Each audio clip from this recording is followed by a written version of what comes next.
Good morning, Stockton. This is Channel 14 News. I'm Lisa Capasso. And I'm Vincent Policastro. And it's November, Stockton, so you know what that means.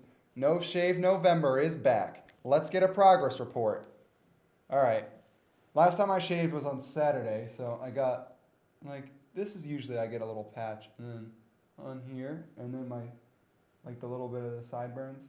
But this is week one. This is week one, though. We'll check back in next week. So here are your top stories for this week.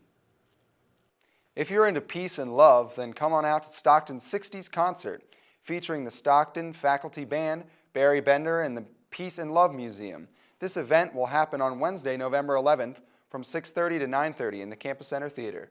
For additional information, contact John O'Hara at his email or his office in C114. Spread the love and come enjoy some classic 60s music. Most people have heard of the plague. Historically, this devastating pandemic has killed millions of people, being called the Black Death. Today, plague is not a common disease. However, last weekend, a teenage girl in Crook County, Oregon, was hospitalized and diagnosed with the bubonic plague. Health officials believe she caught it from being bitten by an infected flea while on a recent hunting trip with her father. Although the plague is rare, the bacteria can also be spread human to human. Yet, most often, the illness is due to exposure with affected rodents and occurs in rural and semi-rural areas of western United States. The Oregon girl is the 16th person to have been reported with the illness so far this year in the United States. 4 cases have resulted in death. Catching the disease early and treating with antibiotics results in about a 16% rate of death. If left untreated, it results in about a 66 to 93% rate of death. Symptoms develop between 2 to 6 days after exposure to the bacteria and can initially mimic the flu. Then, black pustules develop. The Centers for Disease Control and Prevention are unclear why there is a rise of the plague. The teenage girl has been placed in intensive care and will hopefully recover. Everyone loves a good ballpark frank, but you also know not to think too hard about what's in them. Well, we're going to talk about it today, so if you don't want the magic ruined, stop watching. All right, still here? Good. A recent study analyzed 345 hot dogs and sausages from 75 different brands and found that 1 in every 50 contained 2% human DNA. Now, this is probably from saliva or other bodily fluids at packing plants, but still, ew. Another 14% was meat or product not listed in the ingredients. And if you're a vegetarian, sorry to tell you, but the data showed that 10% of all vegetarian hot dogs contained meat. I think we've all learned something here today. All processed food is disgusting. So just close your eyes and don't think about what's in it and enjoy one of history's greatest mystery meats. In 1978, Communist China was experiencing endemic poverty, economic stagnation, and a fast-growing population. The government feared worsening conditions, dwindling limited resources, and political instability. To curb population growth, China enacted a one-child-per-couple policy. It is now apparent that China is suffering the consequences of that law.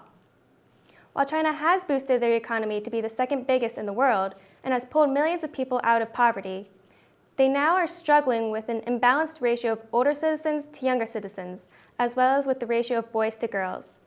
There are not enough children to take care of the elderly, as well as not enough younger people to fill in the jobs of retirees. Also, when many parents prefer to have a male heir carry on the family name, female births drastically declined. Finally, China has ended their 37-year-long one-child policy and enacted a two-child-per-couple policy in hopes of population regrowth, desperately needing girls. Ironically, many couples do not want multiple children, and some choose to have no children. China's younger generation enjoys pursuing education, career, and prosperity. In today's society, this seems to be a similar choice even here in the U.S., where decline in birth rate is seen as well. And now from our very own SSTV interns, here are your Stockton Students of the Week.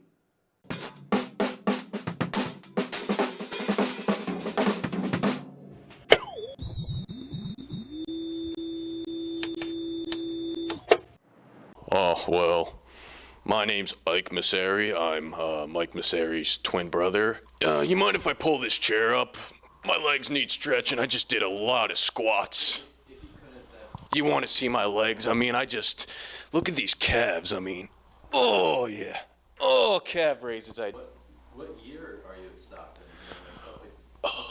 You mean in the weight training club or actually like academic stuff? Should have graduated about 3 years ago. I think I'm officially a sophomore, but I'm 32 years old. It's getting a little hot here. You mind if I take my shirt off? My sweatshirt off? I'm taking it off. You know, my coach there, he was pumping me up. You know, he's getting me ready for the big game, except, you know, I'm not part of any official sport. Oh, well, you know, I'm taking physical education, taking anatomy. You need to know anatomy and stuff in case you notice something on your body that's not right, like a muscle that shouldn't be there, which would maybe be a tumor. You gotta be able to notice this kind of stuff. I'm trying to be an educator, too. I want to teach philosophy.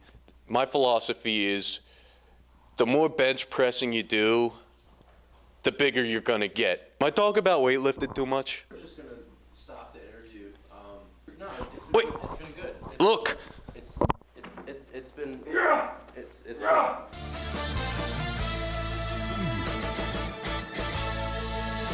What's up, Stockton? I'm Gianna Tino.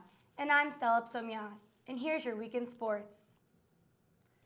In the NFL, the Seahawks beat the Cowboys 13-12 on Sunday, where Russell Wilson had a scoring pass for the game's only touchdown. And his key run came on a drive to Steven Hauchka's go-ahead 24-yard field goal with 1 minute and 6 seconds remaining. Seattle receiver Ricardo Lockett had an injury scare, came away with a concussion, and was moving his extremities after a vicious block by Jeff Heath on a punt return. Lockett laid motionless on the field for several minutes and was taken off the field on a motorized cart. He pointed his right hand toward his Seattle teammates on the sideline and then stuck his index finger high into the air. The Denver Broncos found some offense to go with all that defense, powering their way past the Green Bay Packers.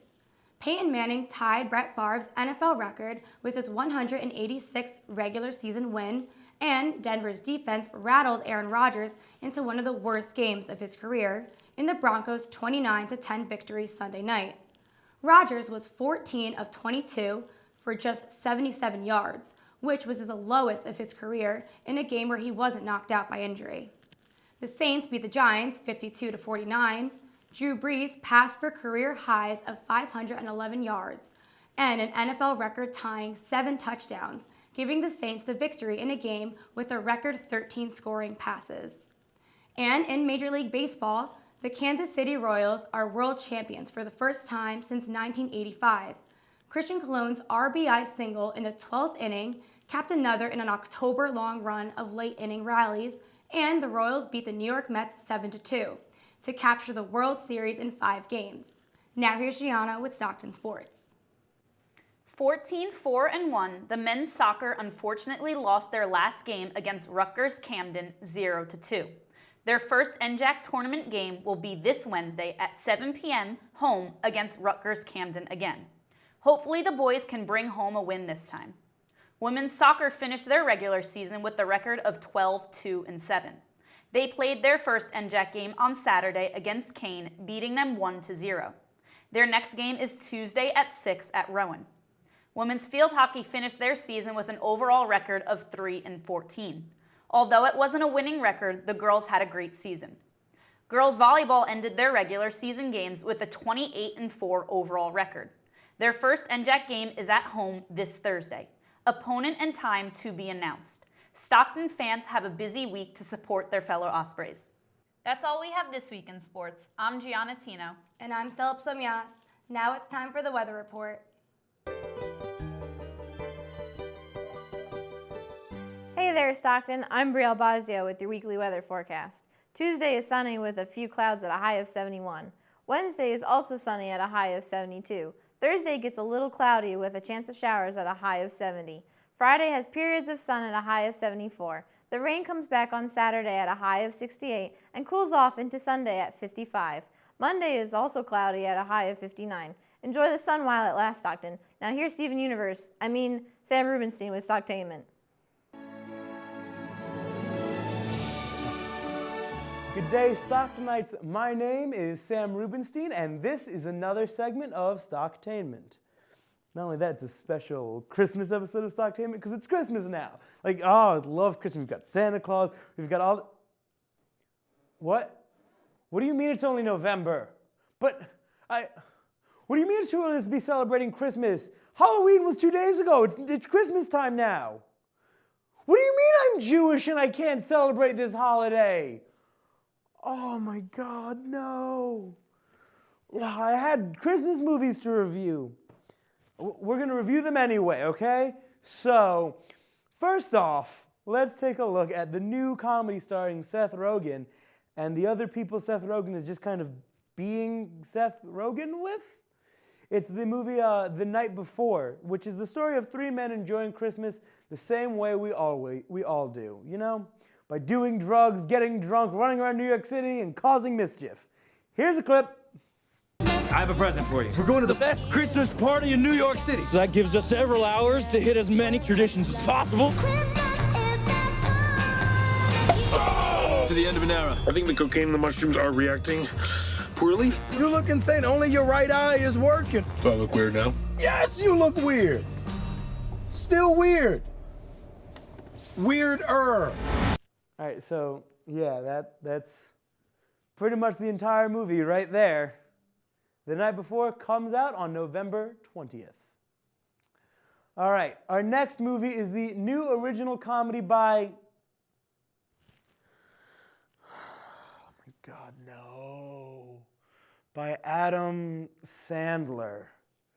All right, The Ridiculous Six. Let's play a clip. If we have to.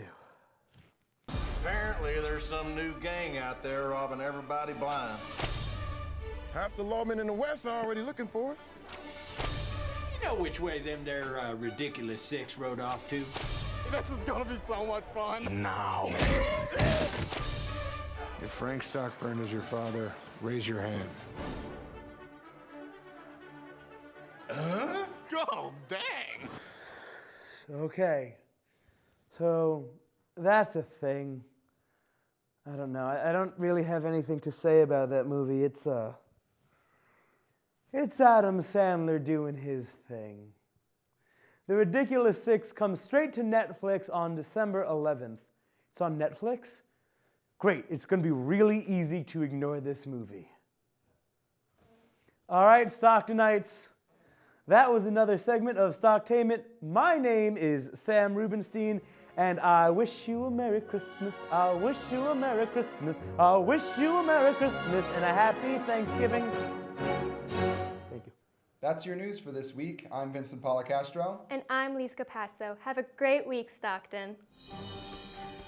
So, October 31st, it's Halloween. Yes. On TV, there's Halloween movies. Yes. November 1st, what's on TV?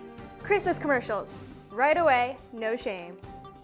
Yep, that's same thing every year, yeah. Thing is, I'm excited for the holidays, not the cold weather. I love the holidays, The but holidays it's so includes soon. Thanksgiving, does it not?